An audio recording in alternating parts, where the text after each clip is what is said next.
Peço a Deus inspiração que possa iluminar com muita precisão nesses versos relatar o trabalho do Diário da Região nesta consulta popular.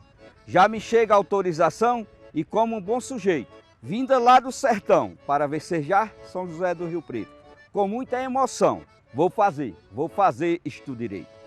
Para ter a certeza, relatando este pleito, vou descrever as belezas que pelo povo foi eleito, as maravilhas, nossa riqueza, este trabalho bem feito. 7 maravilhas eleitas, 33 para ser votada. A consulta perfeita pela população aclamada. Nesta disputa estreita entre a primeira e segunda colocada. Foi uma correria danada, urna para aqui e para lá, o diário na caminhada, o povo querendo votar, cumprindo sua jornada nesta missão natural. E como grande artista que pôde então projetar a beleza da Basílica, ganhou em primeiro lugar, mostrando como é rica esta maravilha sem igual. E vocês viram aí um trecho do cordel As Maravilhas de Rio Preto e o autor do cordel, o cordelista Cícero Araújo, está aqui comigo hoje no programa Ler para Ser. Muito obrigada pela sua presença. Ô Mariana, eu que agradeço fazer parte deste programa, um programa de leitura, né? A você que está aqui em São José do Rio Preto, que nos assiste através do nosso programa, nas redes sociais, né? A gente poder falar de uma literatura tão rica que, principalmente na região que eu venho, no Nordeste, tem esse espaço aqui para que nós, autores, possamos conversar diretamente com nossos ouvintes e levar um pouco da nossa mensagem da literatura à nossa população. Cícero, você é cearense, está há quanto tempo em Rio Preto? Eu nasci numa cidade chamada Santana do Cariri, no sopé da Chapada do Araripe.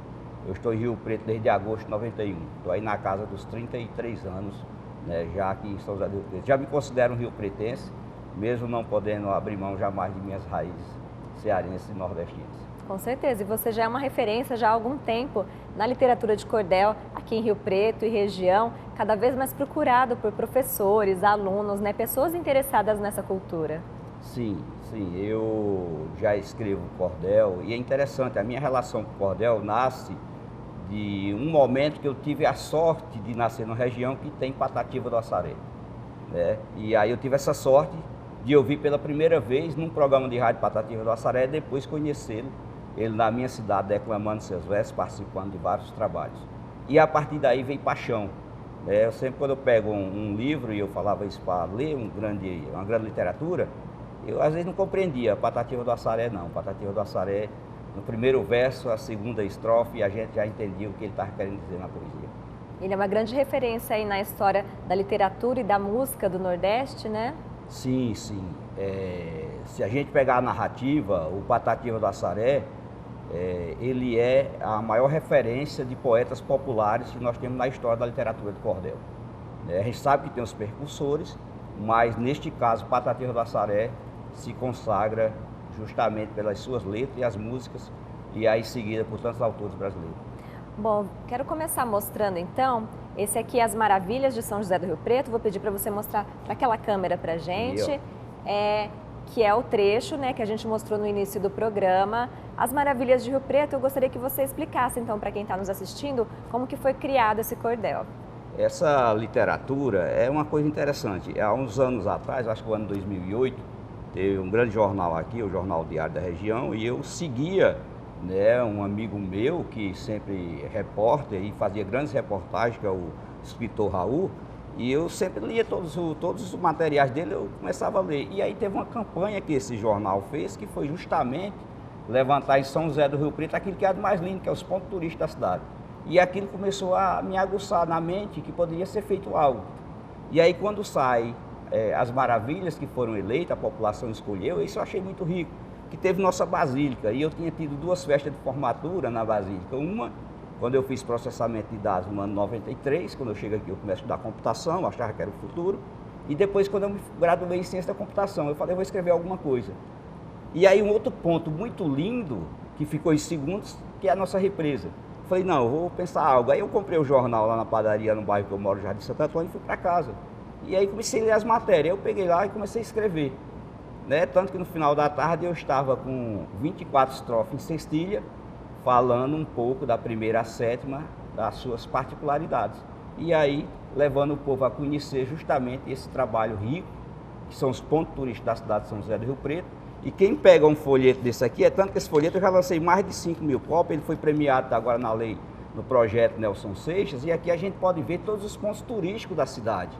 Então é o que eu falo assim, eu acho legal isso, porque é uma literatura simples e que traz uma realidade rica, que é a cidade de São José do Rio Preto. O texto traz aí as 7 maravilhas de Rio Preto, né? É Basílica, Palácio das Águas, Swift, Mercadão. Isso, olha lá, que coisas lindas. Só do primeiro a sétimo que está versejado, ó. A Basílica, Represa Municipal, Bosque Municipal, Palácio das Águas, Rio Preto Shopping, Mercadão e Swift.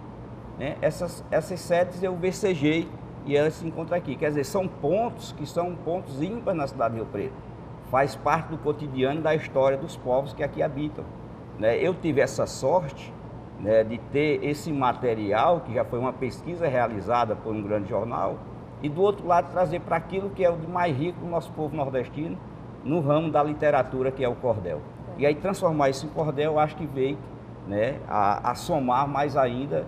E onde eu passo nas escolas, onde eu passo nas universidades, em feiras, as pessoas que vêm de fora, que têm acesso a essa literatura, conhecem a cidade de São José do Rio Preto através de um cordel, uma coisa simples. Com né? certeza. Então é uma cidade rica de simplicidade e de um povo maravilhoso. É quase um guia turístico esse cordel aí, né? Esse cordel é um guia turístico, exaltando na realidade. as qualidades dos principais pontos da cidade. Sim. E você mencionou aí no seu texto a cestilha.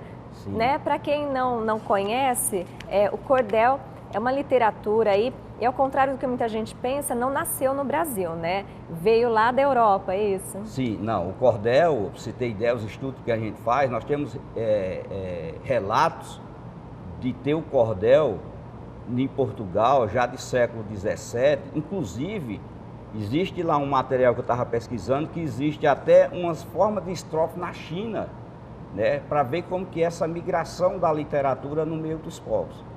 No Brasil, o principal percussor que a gente tem na história é Leandro Gomes de Barros, Martins de Ataíde, são 2 paraibanos que migram, eu estou falando do século passado, aliás, do século XIX para Recife. E é o cara que primeiro escreve o primeiro cordel. E eu acho legal, Mariana, que se você observar o Carnaval do Rio de Janeiro agora, a escola de samba que ganhou o primeiro lugar, foi o tema de uma literatura de cordel escrita por Leandro Gomes de Barros há mais de 100 anos. E foi o que caracterizou o enredo daquela escola de samba. Então isso é para a gente ver a força da nossa literatura, a força que é essa cultura, né? E ainda mais ainda, hoje a gente sabe que ela está na LDB, na Lei de Diretrizes e Bases da Educação Brasileira, graças a um empenho que teve Leandro Gomes de Barros, Martins de Ataíde, Patativa do Assaré e tantos outros autores e cantores que levaram à frente aí, né, a nossa literatura. Porque existe uma passagem que eu acho muito lindo, que é... Só sei que foi assim. Quando a gente fala assim, a gente já vai lembrar de João Grilo e Chicó, né, que é o Alto da Compadecida, que é uma grande literatura de cordel. Que inclusive foi baseado em mais de um cordel, né? Mais de um texto. Sim, sim. Aquilo ali, quando é realizada a pesquisa, tem uma literatura muito antiga, chama Cachorros dos Mortos. Isso é muito antigo, você encontra na internet, você pesquisa aí Cachorros dos Mortos, você vai encontrar. E aí é um texto que foi buscado nesse universo literário, e aí não dá para dizer, né? O autor, ele foi feliz, e nós muito mais ainda por poder estar num país que tem essa riqueza de arte. Criou essa obra-prima, né? Obra-prima. Você mencionou também que o cordel está nas escolas, né? Agora, minha filha, inclusive, que está no 7º ano, tem 12 anos, ela está estudando sobre esse tipo de literatura. Sim. E é um contexto tão rico, porque não é só a literatura, não é só a escrita dos versos, existe uma pesquisa histórica para ser realizado esse trabalho, né? Tem. A literatura de cordel, quando você vai escrever, eu sempre passo isso para os alunos, e eu sempre tenho lá, vamos supor que a gente vai fazer uma continha matemática, quartilha, conta de 1 a 4, sextilha de 1 a 6. E eu brinco com as crianças, né? Isso é só o início de eu começar a estrofe da literatura de cordel. Que é o número de sílabas. Que é o número de versos, e aí nos versos, nós vamos começar como se fossem 6 frases. O pessoal conhece mais por frases. Na literatura a gente conhece por verso. E aí dentro desses versos tem uma coisa que são as sílabas, né, métricas. Sim. E aí a gente vai para um outro estudo que é uma tabelinha chamada chá-chá-chá. Né? E aí a gente vai se aprofundar realmente no que pega a entonação.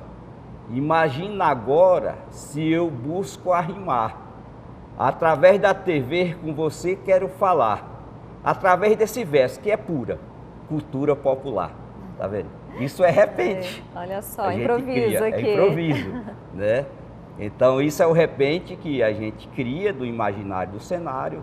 As crianças amam isso, né? E aí o que eu sempre tenho dito e onde eu passo, nós temos verdadeiros artistas nessas escolas. O que nós precisamos é fazer com que essa mensagem chegue cada vez mais a essas crianças que têm talento e que precisam desses espaços que nós estamos tendo aqui hoje. E a gente agradece. E acaba tendo um resultado muito rico aí, né? Esse trabalho todo aí com as métricas, as rimas e a história, né? Não é qualquer um que consegue fazer. Não, não. Você imagina você pegar, é aqui, ó, as Maravilhas de Rio Preto, né? Aí você tem que escrever a Basílica, só a primeira estrofe. E na Basílica, para vocês compreenderem, olha lá, eu não sei se aconteceu com a Mariana, mas aconteceu comigo, né? Que quando eu passo na Basílica, e aí olha o que acontece, esse é um relato histórico, ó, como grande artista que pôde então projetar. A beleza da Basílica ganhou em primeiro lugar, mostrando como é rica esta maravilha sem igual. Olha lá, lugar de muita oração, é verdade, que por ela passou. Em festa de união, estudantes que se formou, eu estava lá, tiveram missa de colação e muitos se batizou, né? Então é você pegar a história daquele contexto que você vai escrever. Tá certo. Vamos mostrar um pouquinho outros que a gente tem aqui. Esse daqui é mais recente, né? O Recado da Floresta. É o último que você fez. Esse aqui é o último, inclusive isso aqui é um prêmio, né? Que foi da Lei Paulo Gustavo, nosso saudoso Paulo Gustavo. Né, tem memória a esse artista, né, ímpar do nosso país. E aí eu tive a sorte de escrever essa literatura que é o Recado da Floresta. Isso aqui já é um tema ambiental. Eu já trago um tema ambiental, e aí eu via muito aqui a floresta do Noroeste Paulista, a antiga floresta do IPA, então sempre tinha muito queimada.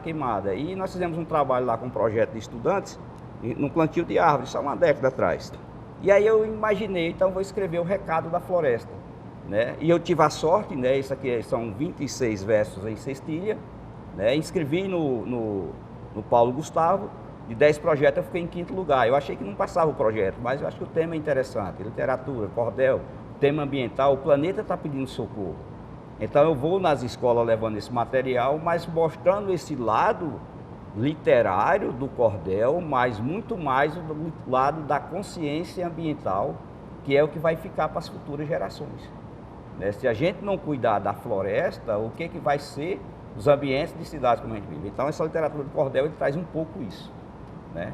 Um pouco isso. O cordel, em sua origem, né, são esses folhetos que eram colocados em varais, né, para a população ter fácil acesso a essa literatura, né, uma forma popular aí de divulgação, né, dos artistas, dos autores.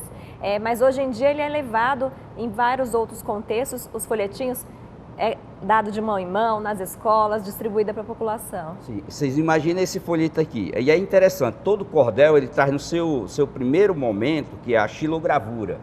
E aqui eu faço referência ao nosso pintor primitivista, rio-pretense Edgar de Oliveira. Né? Sempre eu sento com o Edgar para a gente desenvolver essa literatura.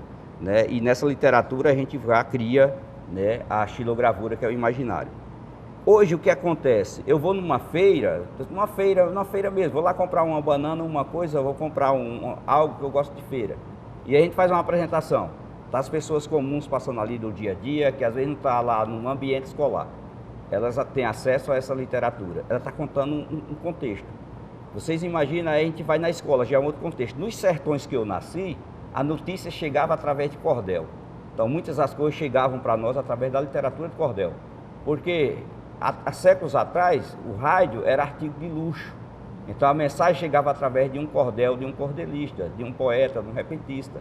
Né? E a gente sempre coloca junto com a gente ou um sanfoneiro, e aí a gente leva Gonzaga junto, ou um violeiro, que é da tradição, né? Para que essa somatória de cultura possa chegar cada vez mais às pessoas.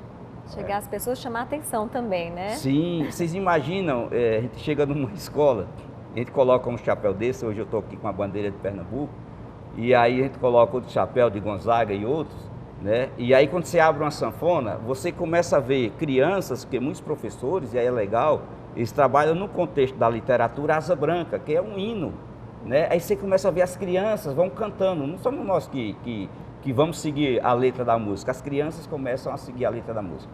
Quer dizer, Gonzaga vive, né? Você vê o cordel que a gente vai estar levando, as crianças desenvolvendo suas poesias e através da métrica do cordel, quer dizer, Patativa do Assaré vive. E é esse trabalho que a gente vem através da Lei Paulo Gustavo, né? Fazer com que o Paulo continue vivendo nas nossas ações, nas nossas atitudes e que essa literatura simples possa ter, né, esse espaço que é de direito e de dever da cultura, a gente está fazendo isso. Muito bem. Tem outra característica, como você falou, né, que é a crítica social também, Sim. né? Esse aqui é um exemplo disso? Olha lá, ó. Nós temos aqui esse cordel, a luta dos catadores de lixo de Jaguaruçu.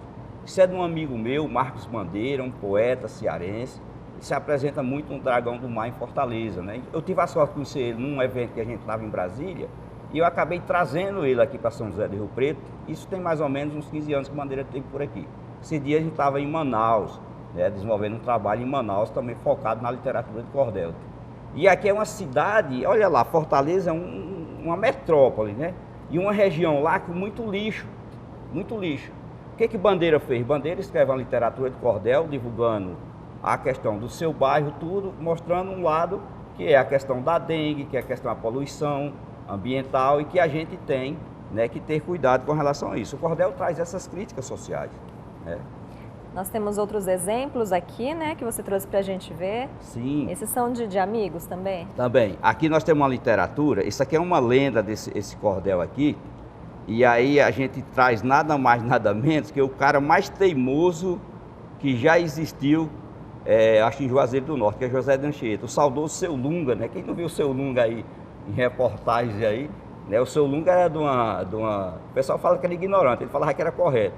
Você chegava na loja dele, queria comprar um parafuso, ele falava, o parafuso é tanto. Aí o cara falou, mas o senhor não faz tanto? Ele pegava o parafuso, jogava no meio da cara e falava, agora procura, você encontrar é seu. Né? Então o Seu Lunga era mais ou menos até assim. Aí, o campeão do mau humor. É, campeão do mau humor. E eu tive a sorte de conhecer Seu Lunga, que eu estudava lá no Crato, mas não era tudo isso não. O Seu Lunga era uma pessoa bem-humorada e tinha um jeito dele de tratar, né? Para quem entendia o jeito dele, era bom humor, era então. tranquilo, agora não adiantava fazer a pergunta duas vezes, né? E... acaba sendo um grande registro histórico também, sim, né? Sim, imagina, o cordelista, e aqui, essa obra aqui é de José Anchieta, né, o Dantas, ele traz isso aqui, o Seu Lunga, contando esse lado, que a gente trata como humor, né? Não é da ignorância, a gente vai tratar a literatura com um lado humorístico, é um registro de alguém que esteve ali em Juazeiro do Norte, né? E tem aquele que eu acho que é o mais sagrado de todos, que é o nosso Padre Cícero, né? O Padre Cícero, ele tem uma história, a questão religiosa, né? Mas ele tem uma história social muito forte, né? De acolher o povo nordestino naquela época de grandes secas, né? Porque hoje a gente vê falar de uma seca, é fácil levar água no caminhão-pipa. A gente está falando isso aqui dos anos de 1900, né? Não era bem assim a história, né? E aí ele trata essa forma de acolher a população e fazer com que a população tenha fé e na sua fé possa sobreviver num ambiente árido como é o nosso, mas que a gente desenvolveu tecnologia para isso, né, em todos os aspectos sociais. E a gente deve muito ao nosso saudoso Padre Cícero, essa sua história de luta. Muito bem. Né? Cícero, você é uma pessoa, um nordestino que trouxe a Rio Preto a cultura do Nordeste, enriquecendo aqui o nosso meio também, e você realiza também eventos e promove essa cultura aqui em São José do Rio Preto. Sim, sim. Vira e mexe, nós temos um projeto, estamos aí na luta para construir o Centro de Tradições Nordestinas. É um trabalho totalmente voluntário, de doação. Aprovamos uma área aí, uma concessão de área com a prefeitura, né? Estamos construindo, já fizemos aí 63 metros de obra, estamos organizando lá mais 74 metros do módulo que foi aprovado na prefeitura.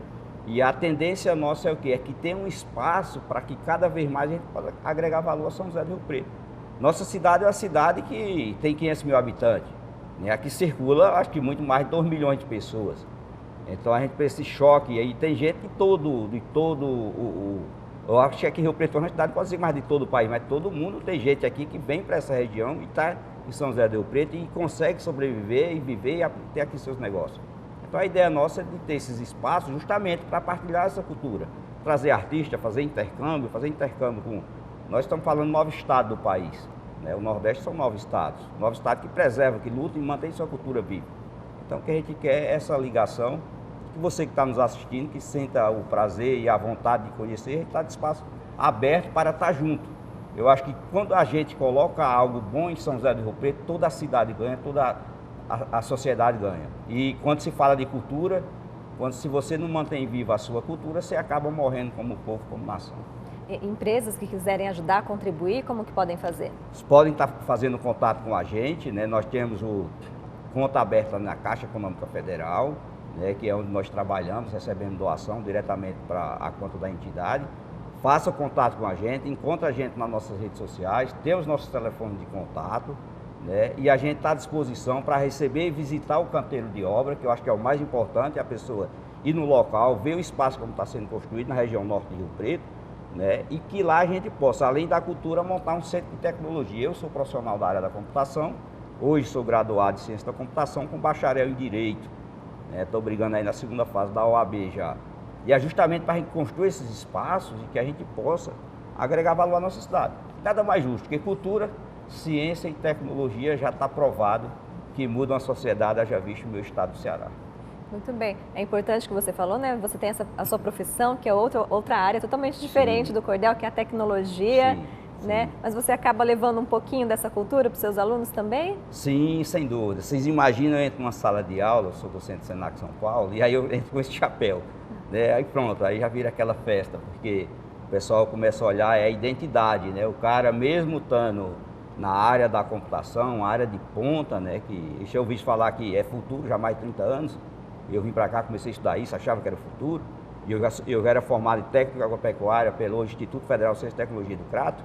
Então a gente já chegava com a bagagem, mas eu achava que poderia ir muito mais longe, né? E nesse universo a gente consegue levar ciência, tecnologia, mas não pode abrir mão da cultura. Porque eu sempre brinco, eu rodo muito o estado de São Paulo, tenho rodado muito o país. Para falar de quê? De cordel. Porque a computação, a tecnologia tem tudo quanto é canto. E o cordel? E a cultura? Aí são poucos que realmente mantêm viva as suas origens, a sua tradição e faz com que outros tenham acesso. Eu acho que esse é um dos maiores patrimônios que a nação brasileira tem, é esse caldeirão cultural que é formado em cada canto desse país. E o Senac Rio Preto, que é o grande incentivador da cultura, da literatura também, sempre dá apoio, né? Sim, sim. Olha, eu tenho um orgulho de trabalhar numa empresa dessa, do Sistema S, o Senac. Já tenho trabalhos realizados com o SESC São Paulo, né? E assim, o Sistema S como um todo, ele é um incentivador desses valores sociais e culturais do nosso povo. Então, eu acho que nós temos instituições fortes no nosso país, né? Rio Preto tem instituições fortes, né? E a gente precisa avançar mais na cultura, né? Eu acho que nós precisamos melhorar o orçamento da cultura de São José do Rio Preto, né? Mas melhorar o orçamento precisa que os artistas, e aí a gente possa sentar e direcionar um projeto para a cidade, né? Eu acho que Rio Preto é uma cidade de 500 mil habitantes aí, 470 mil, né, como coloca o IBGE, e a gente tem que começar a trabalhar o orçamento e detalhar esse orçamento para atingir toda a cidade de São José do Rio Preto.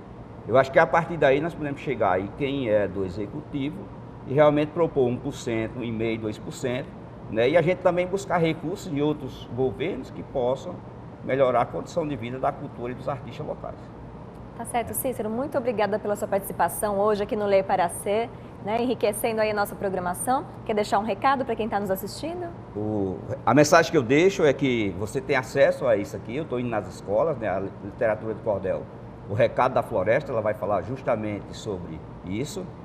E a mensagem que eu deixo é de esperança, né? Nós não podemos deixar a leitura, e hoje no mundo digital, as crianças é mais TikTok, é 5, 15 segundos, a leitura ainda é o carro-chefe da formação da consciência de um cidadão. Mas eu deixo para você, através da imaginação, esse programa, que é para ler, do fundo do coração. Um beijo e um abraço do poeta, deste poeta do sertão. Que Deus nos abençoe.